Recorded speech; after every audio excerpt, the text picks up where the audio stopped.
Dharmashastra. Again, there is a presentation here. Take a look. The first category is Dharmasutra. The second category is Smriti. The third category is Tika.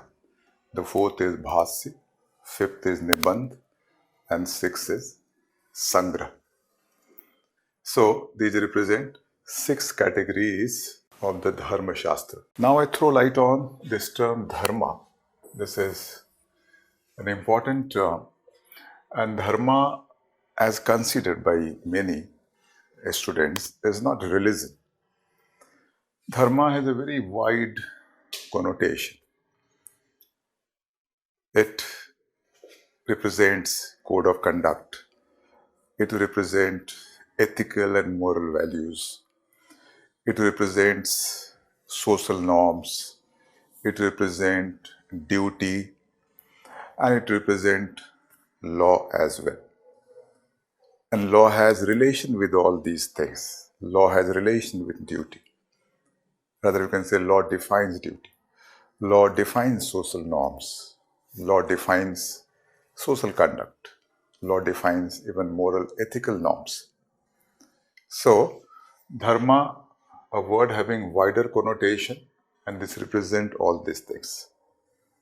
And here we are considering the term Dharma in the light of law, basically, because Dharmashastra are the text on Dharma, that is on law, but in a wider sense, there is a text on law defining duty, defining social norms, defining social relations, defining rights, defining moral conduct, and so on.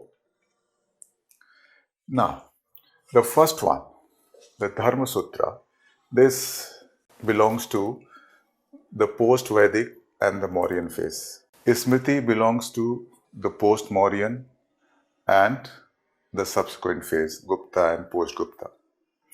Tika, Bhasya, Nibandh and Sangra, they all belong to Gupta and post-Gupta. And the Dharma Sutra, the first category, is the oldest one. And subject of Dharma Sutra is exactly what I have defined just now. So Dharma Sutra represent the earliest text on ancient law. And they were all written in prose form and in sutra style. Smriti, and another category here, emerged in the post-Mauryan phase, and this is in verse form, V-E-R-S-E, that is in poetry form, and it is a more elaborate version of Dharma Sutra. So the difference between Dharma Sutra and Smriti is, first difference, Dharma Sutra is in prose and in sutra style, Smriti is in verse. And second difference is, Smriti is more elaborate than Dharma Sutra. And third difference is the timeline. This emerged first and this emerged later. So sometimes Smriti also given the name Dharmashastra.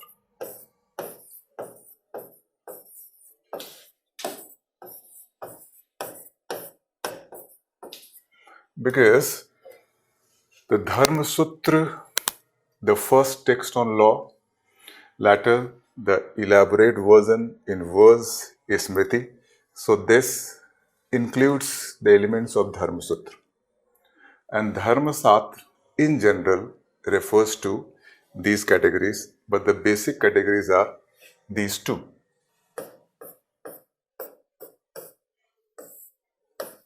Because the Tika is a commentary on Smriti or Dharma Sutra, a brief commentary. Bhasya is again a commentary on Smriti or Dharma Sutra, but that is elaborate commentary.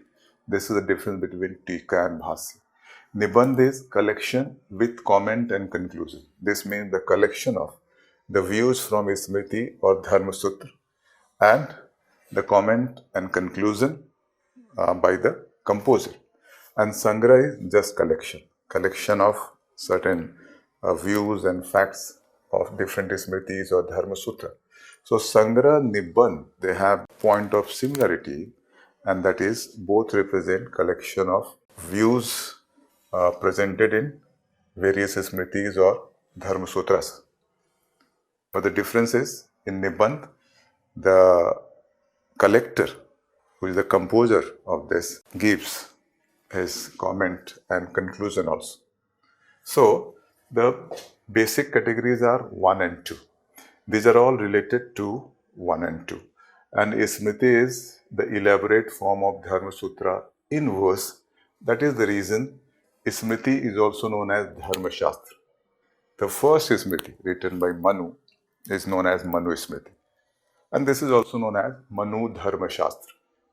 So, technically, Dharmashastra is 1 and 2 together, and rest are the commentaries and the collection of them. So 1 and 2 together known as Dharmashastra. But since the 2 is the elaborate version and it includes almost everything what is there in Dharma Sutra, so Smriti also known as Dharmashastra.